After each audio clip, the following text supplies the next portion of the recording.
Nigeria is buzzing with several major developments today, and we're taking them one step at a time. From Peter Obi's next cash and carry supermarket reopening in Abuja to Governor Peter Mbah's latest moves in Enugu State, including a major livestock and ranch development and increased funding for airsuits. Then we move back to Abuja, where presidential candidates gathered for the 2027 National Peace Accord, but there was controversy surrounding Omoyele Sowore. And finally, we head to Abuja and Lagos, where Wike begins demolitions of buildings blocking waterways, while the NDLEA announces a massive cocaine seizure involving socialite KC Luxury. There's a lot to unpack, so let's get straight into it. The underlisted political party contesting for the position of pledge on behalf of myself or my campaign council to uphold the Constitution and laws of the Federal Republic of Nigeria. I commit to conducting my campaign peacefully, lawfully, and publicly affirm my commitment to issue-based campaigns linked to party manifestos and programs. So it's no news that Peter Obi's next cash and carry supermarket in Abuja has reopened. It's like the biggest supermarket in Nigeria, several years after the facility was destroyed by fire mysteriously. For those who may not remember, in December 2021, next cash and carry in Abuja was razed by fire. The fire broke out on Boxing Day, December 26, 2021, and destroyed a major part of the building. At the time, the cause of the fire had not been immediately established, while the supermarket management called for a thorough investigation. It's burning. Till this moment, no fire service. The whole of the place has burnt down completely. Next is burning completely. No fire service anywhere. It's burning. It's coming outside, safe. This is next cash and carry on fire. 26 December 2021. I don't know what caused the fire. We were just coming back from church and we saw the fire is massive. The buildings are falling down and people are just going in to see if they can rescue anything, but the fire is massive. You can see, I don't want to go close, but the fire is a massive one. Everything is on fire. We don't know what caused the fire. There's a fire service truck here, but it's not doing anything. It's just standing there. Nothing is happening there, nothing to rescue, anything. The fire is too much. This is somebody's million going down the flames and nothing is being done about it. This fire didn't just start now because the buildings are collapsing and the fire service is not here.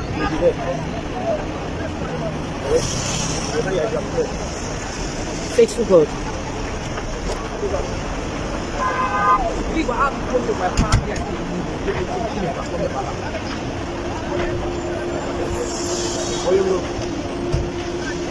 Wow.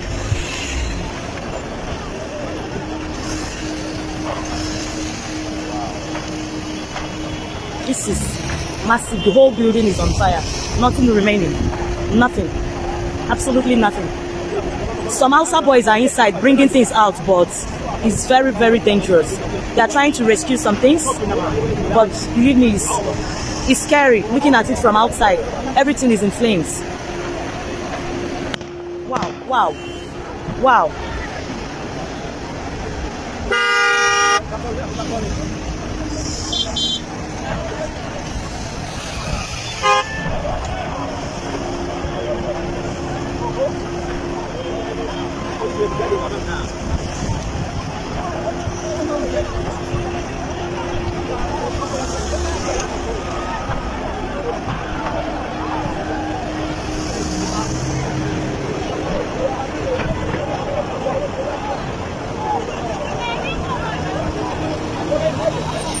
Subsequently, the entire building was brought down and reconstructed from scratch, and now this iconic shopping destination has returned bigger and better. From groceries to household essentials, everything you need is under one roof. The doors are open, the shelves are very stocked, and of course, there is always a political conversation surrounding the reopening. One critic said, in December 2021, Peter Obi's next cash and carry in Abuja was razed by fire.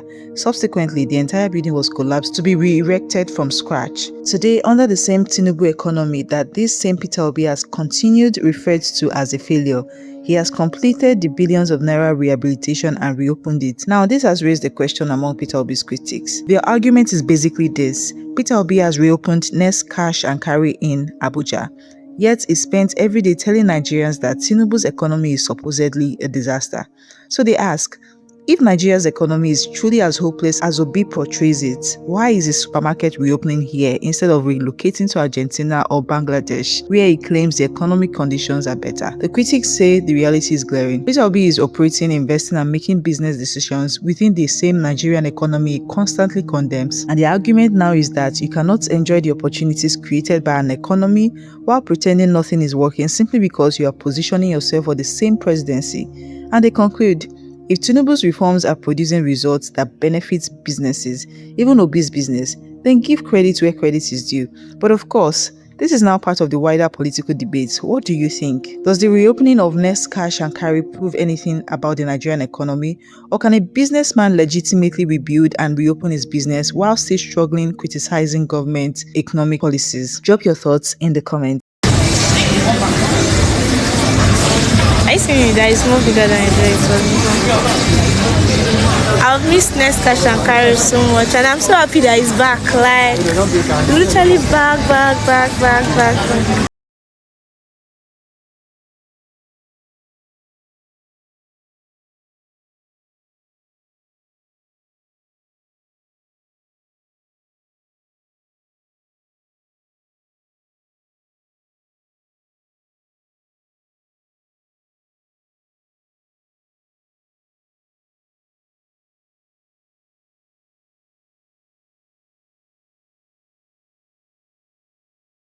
Meanwhile, over to Enugu State, where Governor Peter Mbah continues to push a number of major projects and policy initiatives. The man is doing big things. One of the big announcements is the planned development of an 11,000-hectare livestock and ranch development.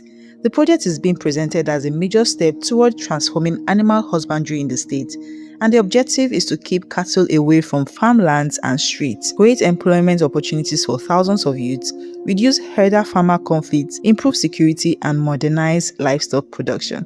And if properly implemented, this could become a major agricultural and security intervention for the state. And the bigger question is, can this project finally provide a sustainable alternative to open grazing in Enugu?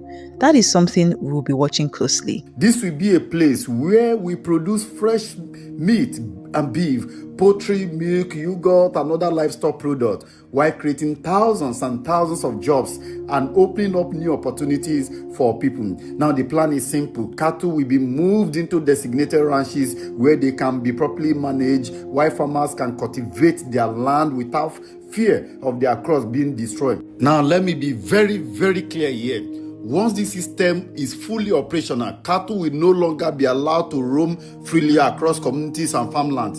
Any cattle found roaming in violation of the law will be apprehended and the appropriate legal action will be taken. This is not about fighting anybody. It is about creating a system that works for farmers, herders, consumers, and the entire state. Modern ration is the sustainable solution to the farmers' herders crisis. The solution is here, and indeed tomorrow is here. God bless our working, performing governor of Enugu State, Governor Peter Ndubisi Mbah. You said Enugu State will bring the cattle that will be here. Yes, they'll soon be arriving, but you can't bring them and you are not prepared. It's true. You don't bring them and you're not prepared. They are going to set up both a dairy farm. Dairy farm will be set up here. We're going to produce fresh milk for yogurt. The beef. We're going to produce beef, and the species of cattle they are bringing, they give 3 months. You'll be able to have full mature beef after 3 months. Individuals can also have their distinct space here. Yes, if you want to, they'll allocate some space for you here. The thing is that this is like a game changer. You know, when nobody is patronizing you anymore, you have no other option than to move. Either you join what we are doing or you move, because you won't have market if you are into open grazing. Now let's move back to Abuja. Yesterday, presidential candidates and political leaders gathered in Abuja for the National Peace Accord ahead of the 2027 general elections. The The National Peace Accord is essentially a formal, voluntary commitment by political parties and candidates to peaceful conduct, issue-based campaigns, and the rejection of violence before, during, and after elections. And this time around, the political atmosphere was already intense because the 2027 race is gradually taking shape. Reports say the candidates pledged to pursue issue-based campaigns and reject violence, hate speech, misinformation, and other conduct capable of undermining the electoral process. Of the Social Democratic Party, SDP, and the national chairman kindly step forward to sign your documents, followed by the presidential candidate of the Youth Party, YP, and the national chairman. It's also my pleasure to invite to the podium the presidential candidate of the Young Progressives Party, YPP, and the national chairman. Please step forward. And last but not least is the presidential candidate of Zenith Labour Party, ZLP, and the national chairman. Please step forward to sign the document. And please do not leave the podium. When you're done with the signing, kindly wait in front of your document. Thank you.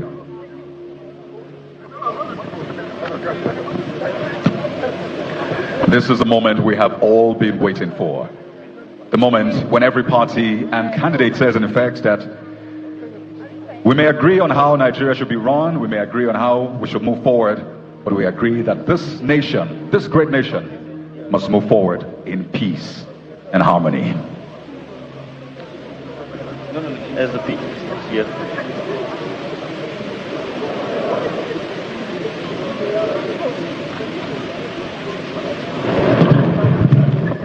Your Excellencies, distinguished ladies and gentlemen, the signing of the peace accord is not a mere ceremony. It's not just putting ink on paper, because the ink would And then came another controversy. Omoyele Sowore was at the center of attention. Welcome, sir. How are you? Fine, sir. How's it going? What are you here for? Yeah? What are you here for, sir? The signing of the presidential... Can I see your invitation? I don't have it. I'm a presidential candidate. So what are you asking me invitation? Why didn't you ask the guy who is driving those cars? Because I'm not driving the convoy. Why didn't you stop the guys who are driving convoy? Can I see your invitation? I don't have any invitation here with me. You have to let me in. I'm a presidential candidate. I was invited. I know you, sir. Yeah, so why are you giving me hard time? Well done. Hold on. No problem. The people you have, They are my own staff. Okay. if at all, if I'm to allow you, You cannot tell me that. Go and call your supervisor. You get my point? It's not up to your level to prevent me from entering with my staff. If you can ask... Is the car with you? Yes. The one behind Yes. That one is not going. It has to go. That's my camera people. You just allowed a whole truck here of buses enter.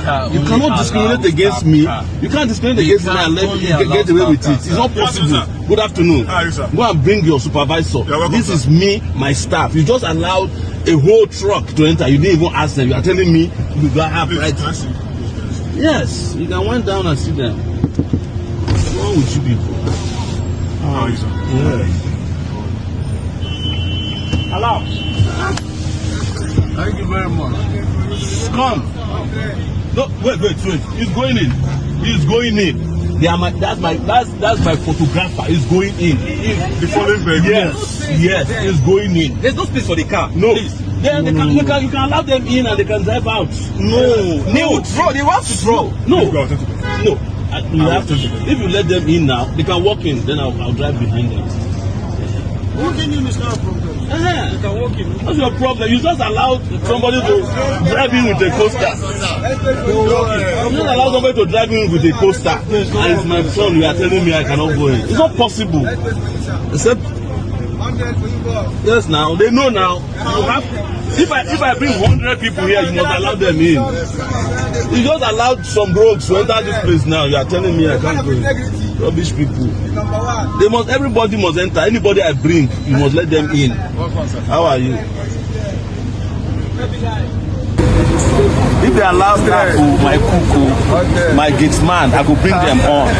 Yeah, so there's no discrimination. Every presidential candidate is the same. Yes. Yeah, that is it.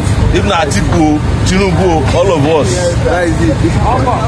No discrimination allowed. At all. 100 for you, boss.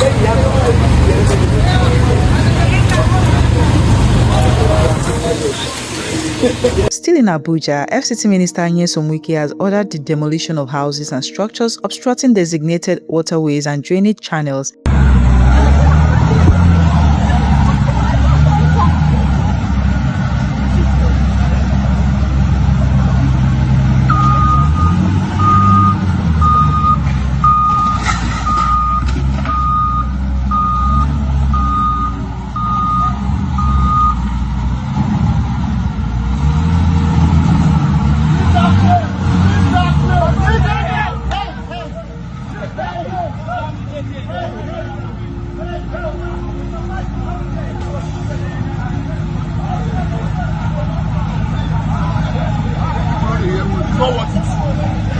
Bro, even them.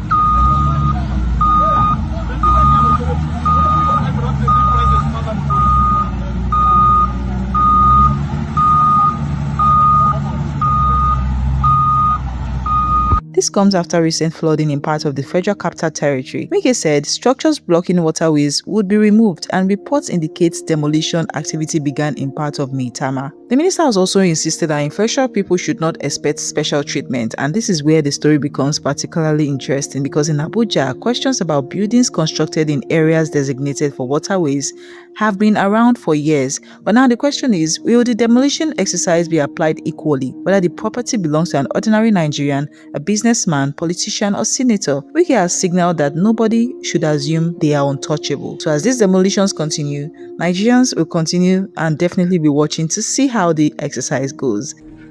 Unfortunately, we have gone there and we have seen how people have blocked channels where in the master plan, that is the right way where water is supposed to be channeled. People by their positions have blocked it, believing that nothing will happen. I have told people this in life, that nothing happened yesterday does not mean that something will not happen today. That it did not happen today does not mean it will not happen tomorrow.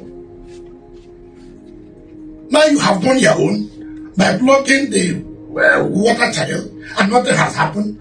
Thank God the flood has come. You have done our attention to the place. Now something will happen. I'm going to bring those houses down. Any house that fell on the channel, water channel will go down. From today to Saturday, if the government controls the like, let them find any excuse. If they are on their way to find excuses, too bad. You can't. We will demolish all those houses found on the water channel. Some of them are senators. Some of them are big men. The next thing you will see campaign now. Oh, why is he doing this? During period of election. That is the next campaign you will see now. Stop him. Let us finish election. Whether there's an election, there's no election, all those houses will go down. Heaven will not fall. Rather, heaven will be at peace. That the right thing has been done. Now finally, let's head to Lagos. This one is shocking. The National Drug Law Enforcement Agency NDLEA has announced the seizure of 184.5 kilograms of cocaine from a courier logistics company in Lagos and the arrest of socialite Afolabi Kazeem Michael, popularly known as KC Luxury, alongside other suspects. According to the NDLEA, the cocaine was valued at approximately $27.7 million or about 39 billion naira, and the agency described the interception as the largest cocaine seizure through a courier channel in its history. The agency also said the investigation involved an international trafficking network allegedly using Nigeria as a transit point to move cocaine to destinations including the United Kingdom, Europe, and Asia. KC Luxury was reportedly arrested in connection with the investigation, and now Nigerians are looking back at his old social media videos where he openly displayed his wealth and luxury lifestyle. My question is, how did such a huge consignment allegedly make its way through a courier operation? And even more importantly, who else is behind the alleged network? The NDLEA says the investigation is currently ongoing. 5, 6, 7, 8, 9, 70, 71, 72, 73, 74, 75, 76, 76, 77, 78, 79, 80, 81, 82, 83, 84, 85, 86, 87, 88, 89, 90, 91, 92, 93, 94, 95, 96, 97, 98, 99, 100, 1, 2, 3, 4, 5, 6, 7, 8, 9, 10, 11, 12, 13, 14, 15, 16, 17, 18, 19, 20, 21, 22, 23, 24, 25, 26, 27, 28, 29, 30, 31, 32, 33, 34, 35, 36, 37, 38, 39, 40, 41, 42, 43, 44, 45, 46, 47, 48, 49, 50, 52, 53, 60.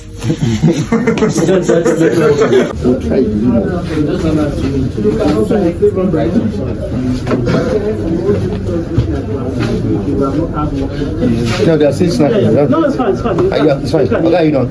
I beg. Don't worry, just crack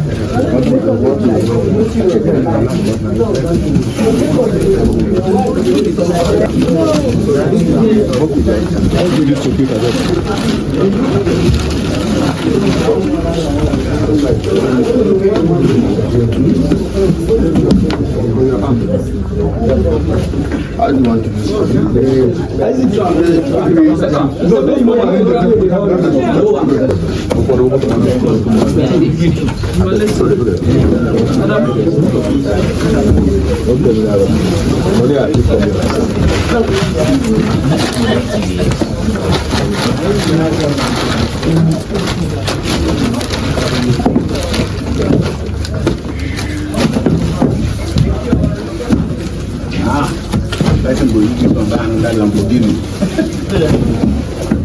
Hello, Ereta.